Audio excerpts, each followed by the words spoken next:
Sağlam Radio 93 FM dinləyicilərə hər vaxtınız xeyir olsun.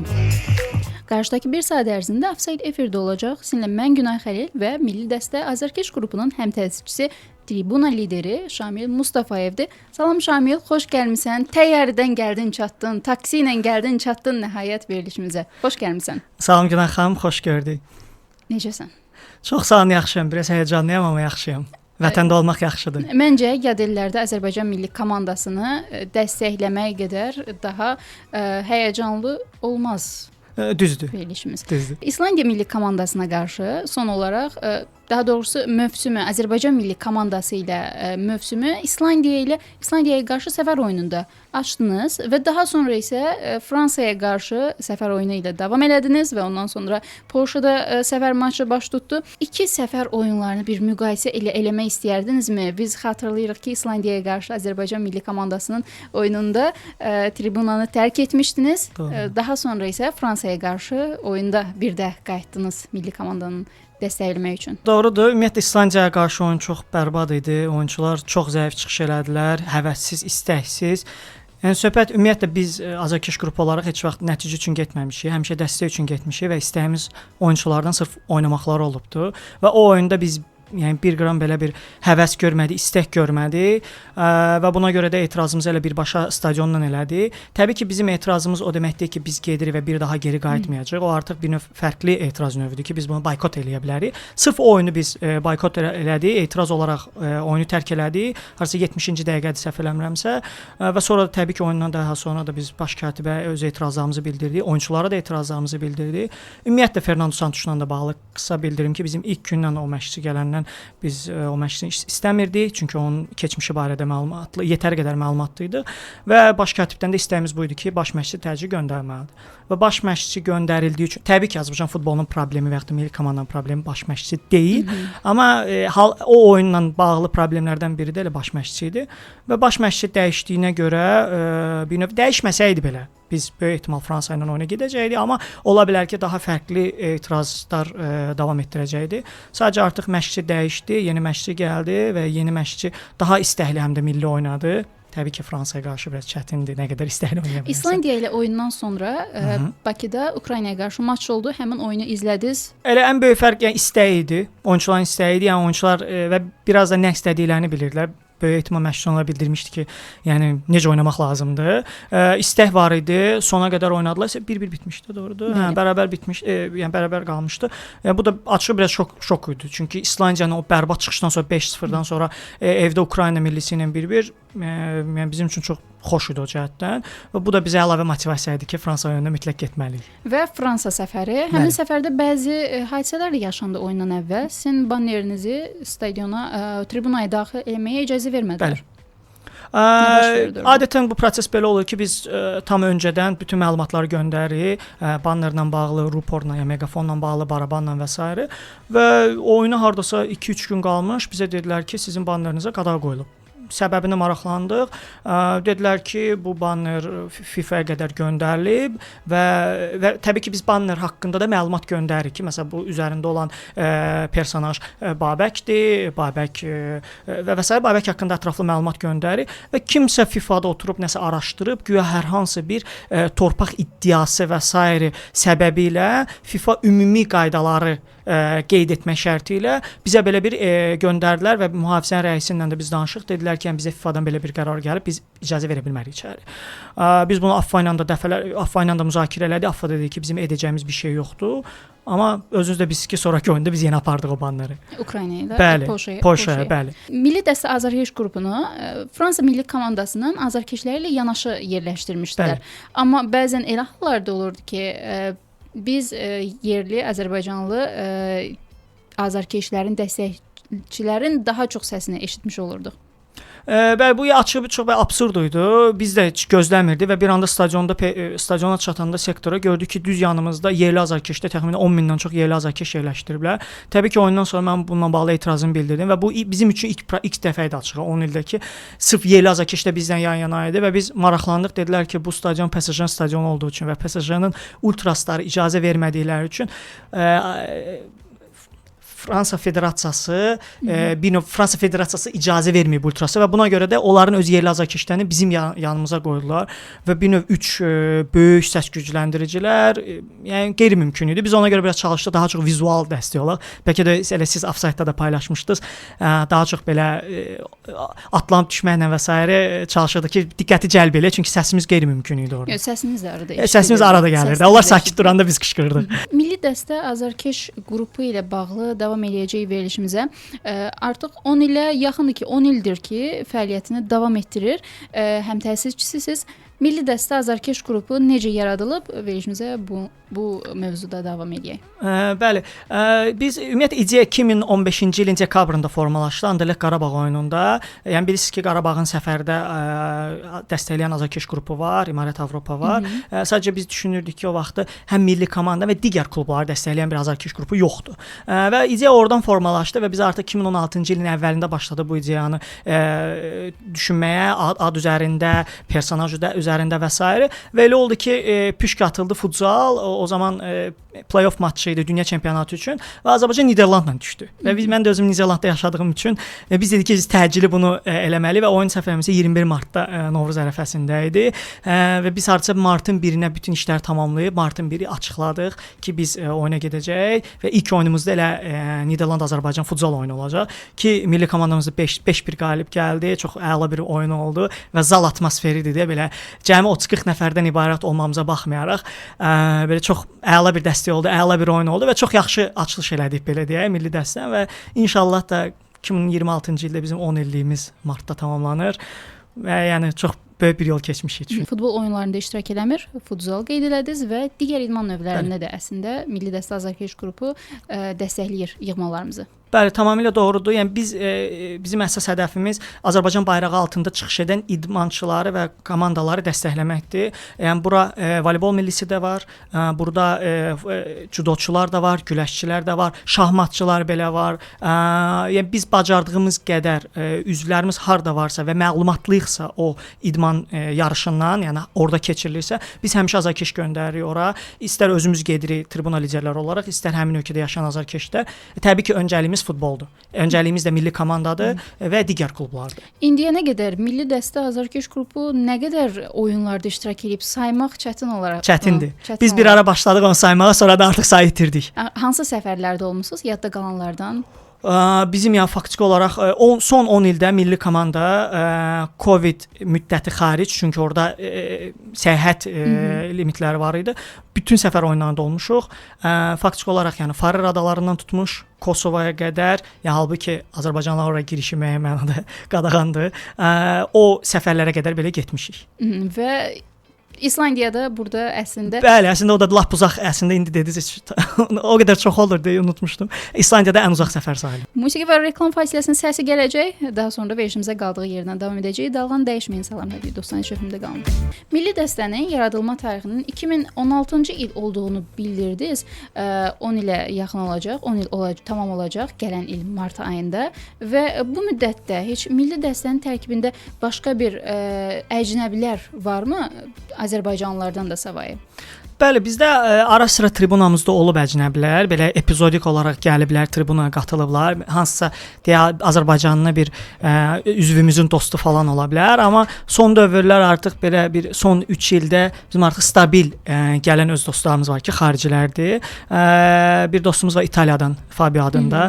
O daha çox gəlir oyunlara. 2 millinin oyununda iştirak edib, Qarabağın oyununda iştirak edib. Milli komandamızın hansı oyunlarında? İsveç, son İsveç oyununda olub və İslandiya oyununda olubdu. Hə, hər ikisi çox bərbad, təəssüf olsun ki, hesabla. Çox üzgün idi. Yəni onun üzünə baxırdım. Sağ olsun. 3-cü dəfədə olacaq. İndi püşk atılsın biləcək. Hələ bilmirik, amma istəyir. Qarabağın Liverpoolla oyununa gəlməyi düşünür. Orada gələcək. Artıq 4-cü oyundur. Bəlkə də xaricdə yaşayan Azərbaycandan, müəyyən sayı Azərbaycandan daha çox gəlib oyunlara. Bəs yad ellərdə, xaricdə Azərbaycanlıları necə bir araya yığırsınız? Bu fərqli üsullarla olur. Yəni baxır o ölkədə icma adətən necə təşkilatlanıb. Adətən bu Facebook qruplarından olur. Orada yaşayan bizim dostlarımız vasitəsilə olur. Bəzi hallarda səfirliklər vasitəsilə olur, diaspora təşkilatları vasitəsilə olur. Yəni adətən bu tərz biz çalışırıq ki, ünsiyyətə çıxaq və yaxud da elə öz sosial şəbəkələrimizdə paylaşırıq, kimsə işarə eləyir və belə biz qeydiyyat formu açırıq və qeydiyyat da bir-birinə insanlar göndərə WhatsApp qrupunda göndərir, Facebook qrupunda və bir növ biz o tərzdə təşkilatlanırıq və sonra onları hamısını biz bir qrupa cəlb edirik Facebook qrupunda və oradan artıq idarə edirik gələcək oyunlara gələndə. Bu qədər Azərbaycanlı və yaxud da bir əcnəbilər də gəlirlər milli dəstənin adı altında yığılırlar, milli komandamıza dəstək olurlar. Bəs azərkeşlər nə istəyir milli komandadan? Bu qələbədirmi? Bu məğlubiyyətə hazırlıqdırmı? Əlbəttə qələbə ən önəmlisidir. Təbii ki, hər kəs o ümidlə gəlir ki, milli komanda qələbə qazanacaqdır. Təbii ki, indi Fransa ilə oyun və belə bir top ölkələrlə oyunda adətən düz o ümid olsa belə realistik yanaşsaq insanlar gəlir ki, bir növ həm də oradan bir belə deyim də bir istirahət formasıdır, bir əyləncə formasıdır və gəlir oradan bir istirahət eləsinlər, bir əyləncə alsınlar və biz də tribuna liderləri olaraq ümumiyyətlə azarkeş qrupu olaraq çalışır ki, onlara onu verək. Və Qarabağ komandasını keçid eləmək istəyərdim. Milli dəstə olaraq düzdür, Qarabağın oyunlarında milli dəstə adı altında iştirak eləmirsiniz, lakin görürsüz, reaksiyaları bilirsiniz. Qarabağın cari mövsüm Çempionlar Liqasındakı uğurlu çıxışı Avropada bəs necədir? Necə reaksiya göstərirlər? Azərbaycandan bir fərq varmı orada? Bəzən biz Azərbaycanda bir şey insanın gözünün qabağında olanda onun o qədər də dəyərini, qədrini bilmirik. Orada necədir vəziyyət? Orada eynən siz demişkən daha çox görə bilirik. O məsələn tanımadığımız bir insanlar haqqında, Azərbaycan haqqında deyəndə ya Qarabağın adını çəkirlər, ya biz deyəndə Qarabağ deyirlər, bilirik, ilk 2 oyunda qələbə qazanmışdı, məğlubiyyət üzü görmürdü belə elə. Yəni çünki biz Fransada millinin oyununa gedirik, taksidə danışırıq, Qarabağ haqqında birdən söhbət düşür. Deyir, izləmişəm 6 xalı var, PSG ilə eyni xaldadır və s. Yəni bu təbii ki, çox qürur vericidir və orada daha çox belə onu qürurunu yaşayırsan, bəlkə də nəinki ölkə daxilində. Həm Azərbaycan ona görə tanıyırlar, həm başqa şeylərə görə də. Yəni çox əla bir hisslərdir. Azərbaycan milli komandasının oyunlarına gedəndə futbolçuların bəs azarkeşlərə münasibətləri necədir? Təbii ki, ildən ilə dəyişib bu. Biz 10 il bundan qabaq tamamilə fərqli idi, indi fərqli idi, amma daha yaxşı ola bilər. Məsələn 10 il bundan qabaq ola bilər yox, elə əksər hallarda milli komanda heç azarkeş gözləmirdi tribunada. Ona görə ora 3 nəfər azarkeş belə gələndə onlar təəccüblə yanaşırlar, amma bugünkü gündə biz yəni ora yüzlərlə gedirik. Bəzi tribunada min oluruq.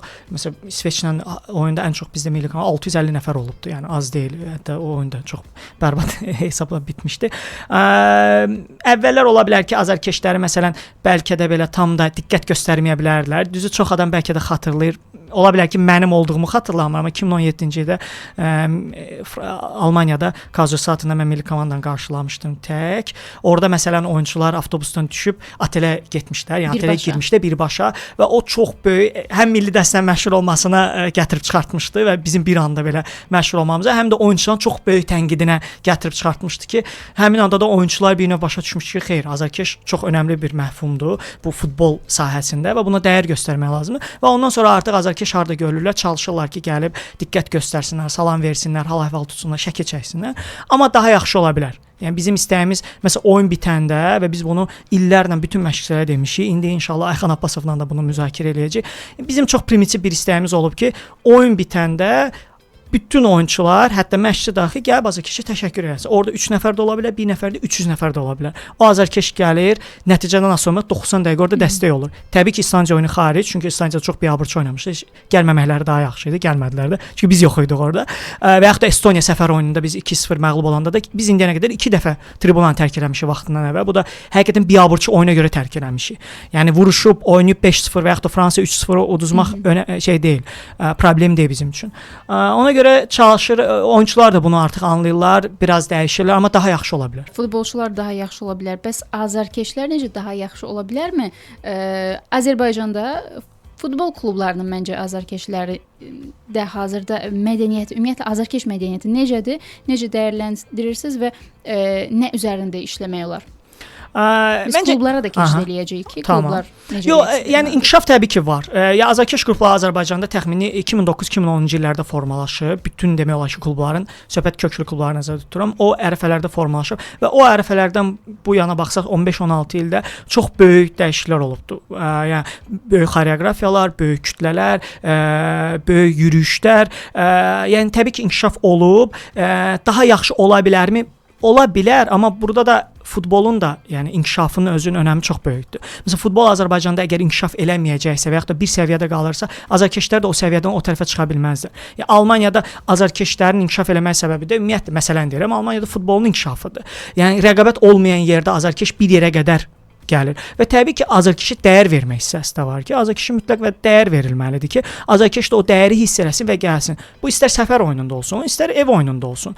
Yəni istəsəz məsələn səfər oyunlarında Qarabağın oyunları məsələn daha çox kütlə gəlir. Məsələn orada daha yaxşı işlər görülə bilər. Nə bilim, biletin təşkili indi şükür biraz daha dəyişibdi. iTicket-lə satılır, biletlər də artıq e-maillə göndərilir, voucher dəyişmə falan olmur. Klublar nə iş görə bilərlər azarkeşləri daha da stadionlarına cəlb etmək üçün? Azarkeşlərlə iş belədir ki, ümumiyyətlə onlara bir şərait yaratmaq lazımdır. Yəni istənilən stadionda bir şərait olmalıdır.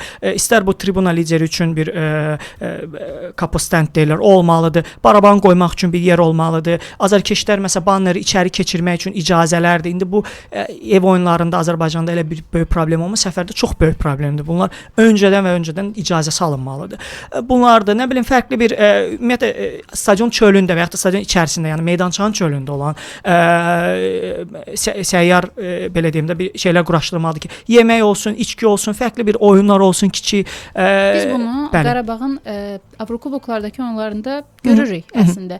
Lakin çempionat oyunlarına gəlincə təkcə Qarabağ yox, təbii ki, digər klublarımızda bu məsələlərdə axsaqlıq yaşanır hələ də. Var hələ də. Bildiyim qədər Sabah çox yaxşı iş görür o barədə. Neftçi tam da məlumatlı deyiləm.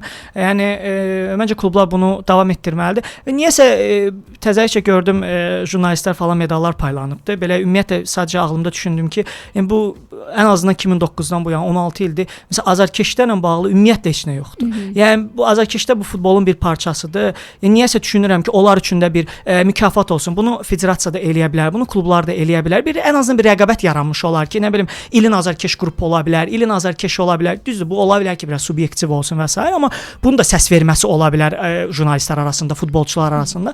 Və düşünürəm ki, bəlkə bu da bir təkan verər ki, rəqabət olsun. Ən böyük xoreoqrafiya məsələn, açıq onu düşünürdüm ki, bəlkə biz milli dəstə olaraq eləyək, amma bir növdə açıq bir mesaj bildirim kimisə bir təşəbbüsü olarsa qurumlardan niyə də yox? Məncə bu da bir ilin azarkeş qrupunu siz kimi seçmək istəyərdiniz? Məncə kriteriya çoxdur.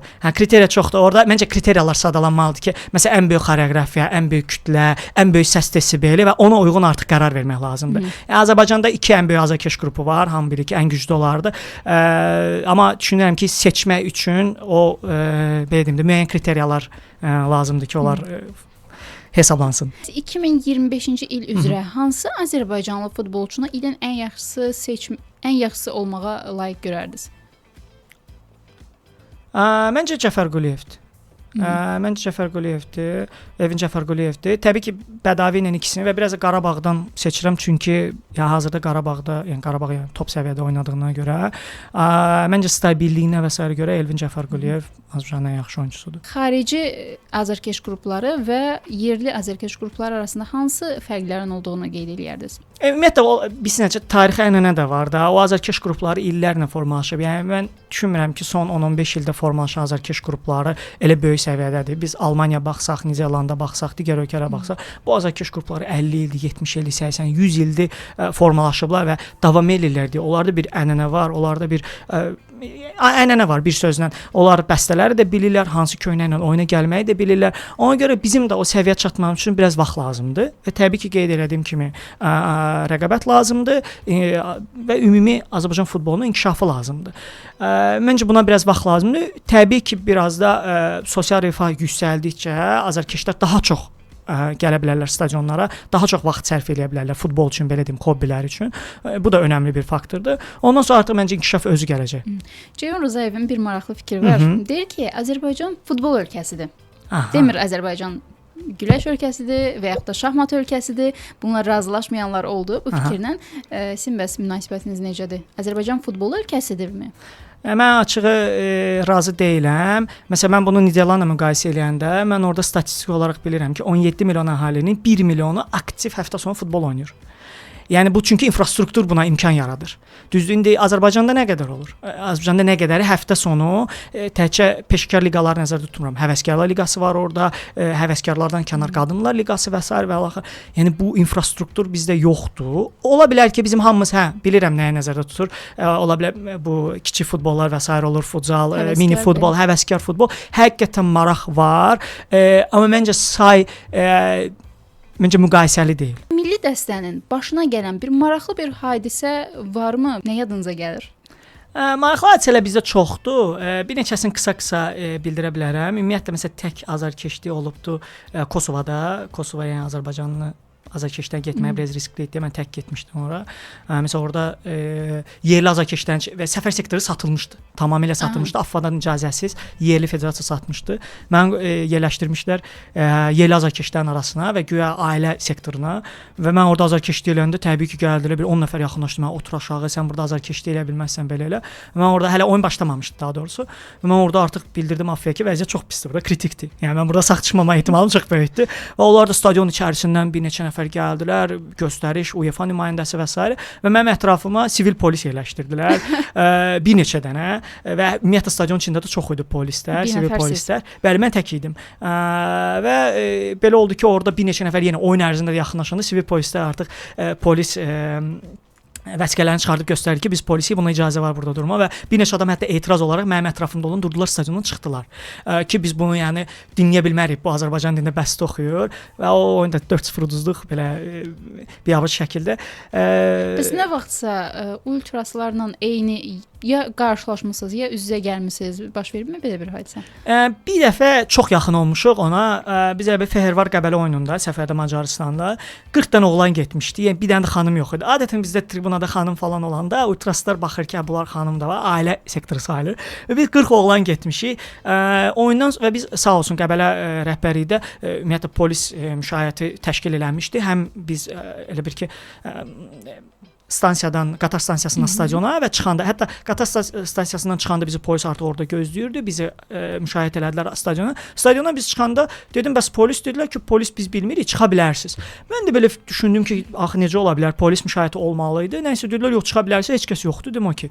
So biz başladıq çıxmağa və biz artıq belə cığırla gedirdik deyə istərsiniz bir 40 nəfər belə uzanmışdı. Hərə 2-2-3-3 gedirdi və biz əsas yola çıxanda artıq gördük polis bir dənə maşın arxadan yavaş-yavaş gəlir və bizi müşahidə edir. Bir döngə var idi stansiyaya doğru və o döngədən uşaqlar döndülər. Mən də ən hardasa arxa tərəflərdən gəlirəm.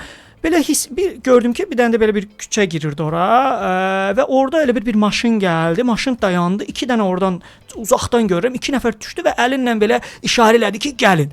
Belə mən dərhal tutdum ki, bu ultraslarda hücum eləməyə çalışıram və mən uşaqlara qışqırdım ki, tez biz kompakt şəkildə olaq ki, yəni hücumçuya yəni şey olaq da, yəni belə deyim, dalaşa bilək və polis də bunu əlbəttə gördü bizim qaçmamızı və polis bərk sürdü.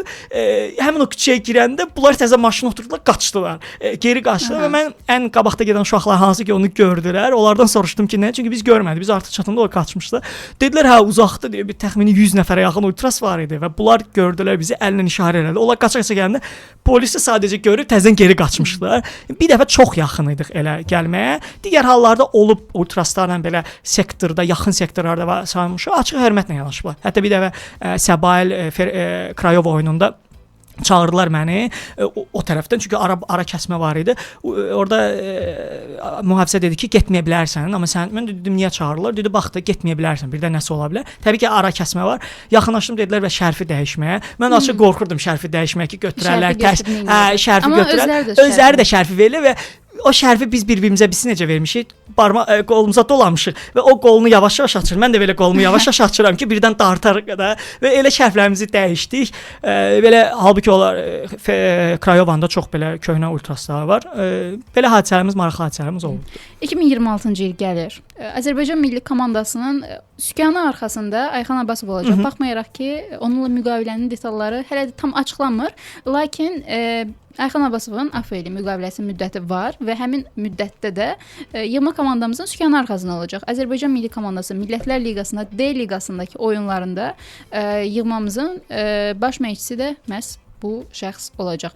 Ayxan Abbasovlu milli komandamız üçün həm nə arzulayırsınız, nə ümid edirsiniz, nə təxmin edirsiniz? Təbii ki, yəni D liqasında oynayırıqsa ümidlərimiz yəni orada çempion olmaqdır. Çünki D liqasına təbii ki, indiki vəziyyətə görə bəlkə də D liqasına layiqik, bəlkə də yox elə layiqik. Çünki D liqasındayıq və nəticəmiz çox bərbaddır, amma düşünürəm ki, komandanın potensialı daha çoxdur. Ən azından C liqası səviyyəsində. Ona görə mütləq və mütləq qalib gəlməli.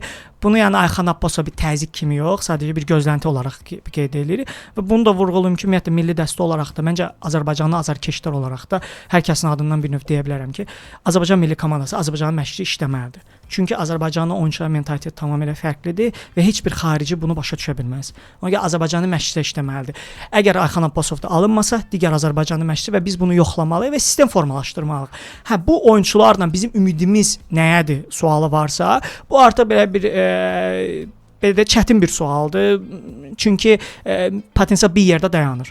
Yeni nəsil necədir? O da biraz problemlidir. Ona görə Azərbaycan futbolu yəni belə görsən ki, hardasa real baxsaq növbəti 7-10 ildə çox çətin bir dövrdən keçəcək ki, bəlkə ondan sonra indi yeni liqalar, 1-ci divizyon, 2-ci divizyon və s. region liqası, bəlkə ondan sonra artıq yeni nəsil formalaşar və daha yaxşı çıxış elə və bizim ümidlərimiz Avropa çempionatı və yaxud da dünya çempionatı ola bilər. Bir də D divizyonundan səhv eləmirəmsə, qalibi A divizyonunun 3-cü yeri ilə falan oynamalıdır. Adətən belə bir oyun olur. Bu detal dəqiqləşdirmək lazımdır. Hə, mən bildiyim qədərlə orada bir dənə belə bir ümid var ki, yanlış xatırlamırsam, bəlkə biz D divizyonunun qalibi olub bir play-off oyunu oynayıb, bir şansımız varmı Avropaya? Biz göz qırpa bilərikmi? Yəni ümid edirəm, amma inşallah da görək. Verilişimizin son dəqiqələrdir. Azarkeşlərə, klublara, milli komandaya nə söyləmək istəyərdiniz? Buyurun gəlsin Şamil. Azarkeşlərə onu demək istəyirəm ki, məncə necə eləyirsə davam eləsinlər. Təbii ki, vəziyyət yəni bəllidir Azərbaycan futbolunda və futbola olan o həvəsləri bitməsin, davam eləsinlər tribunaya getməyə və bu təkcə stabil olan klublar deyil, birinci liqa, ikinci liqa, region liqasında olan yeni azarkeş qruplar formalaşır, yeni azarkeş tribuna uşaqları yetişirlər və davam eləsinlər. Təbii ki, onların təhsilli olmasını da istəyərəm ki, biraz belə daha fərqli formatda azarkeşlik eləsinlər və xarici təcrübədən öyrənsinlər. Klublar mütləq işini davam elətdirməlidir və azarkeşlərlə işi həqiqətən düzgün formalaşdırmalılar. Burada hətta ən böyük iş də Qarabağın üzərinə düşür. Qat-qat yaxşı ola bilər. Mən məsələn ümumi şəxsi olaraq Qarabağın azarkeşlərlə işindən narazıyam. Amma hardasa onlar da başa düşürəm ki, digər işlər də var və kiçik komanda ilə idarə edirlər.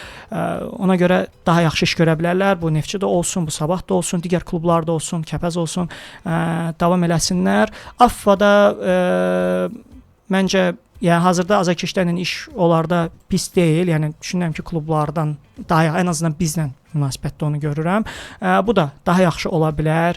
Daha məsələn oyun vaxtı, oyunun kənarında olan, məsələn formalar yeni satışa çıxartdı. Yəni biz bunu illərlə AFF-yə deyirik ki, azarkeş formaları olmalıdır və təkcə Azərbaycanda yox, hətta xaricdə də satılmalıdır və təkcə Azərbaycan milli komandasının əsas böyük forması yox, yəni bahalı forması yox, onun replikaları da olmalıdır, azarkeş köynəkləri olmalıdır, azarkeş şərfləri olmalıdır ki, kiminsə 120 manat, bilməm heç neçədir, səbəbimsə 120 manatdır. 120 manat yox, 60 manat verə biləcək, 50 manat verə biləcək insanlar da yəni bunu forması ala bilsinlər ki, biz bunu formalaşdıra bilək. Yoxsa deyirlər ki, niyə xarici azarkeş qrupun xarici klubun formasında gəlir? Çünki bunun imkanı olmur o formanı almağı 120 manata. Ona görə mütləq və illərlə AFFA bunu açığı düzgün təşkil eləməyib. Mən bu açıq deyirəm. Azarkeşlərlə iş, yəni sırf forma və s. atribut nəzərdə tuturam. Mütləq bunu yaxşı formalaşdırmalıdır. Belə ümumi inşallah xaricdə yaşayan azərbaycanlılara da onu deyirəm ki, bizə qoşulsunlar, gəlsinlər, tribunadan zövq alsınlar və nəticə nə qədər önəmli olsa da, tribuna da o qədər önəmlidir və tribunada gəlib bir enerjilərini versinlər və görəcəklər ki, çox yaxşı olur. Şamil, təşəkkürlər. Sizin üçün 2026-cı ildə bol futbollu keçsin, tribunalarda həmişə səsinizi eşidək. İnşallah. Təşəkkürlər bugün gəldiyiniz üçün, qonağımız olduğunuz üçün. Çox sağ olun, dəvətiniz üçün minnətdaram. Bir saat ərzində Əfsaydı dinlədinizsə, gələn həftəyə qədər sağollaşıram. Gələn həftənin birinci günü saat 3-də Əfsaydı düşməyi unutmayın. Hələlik özünüzdən müğayət qalın.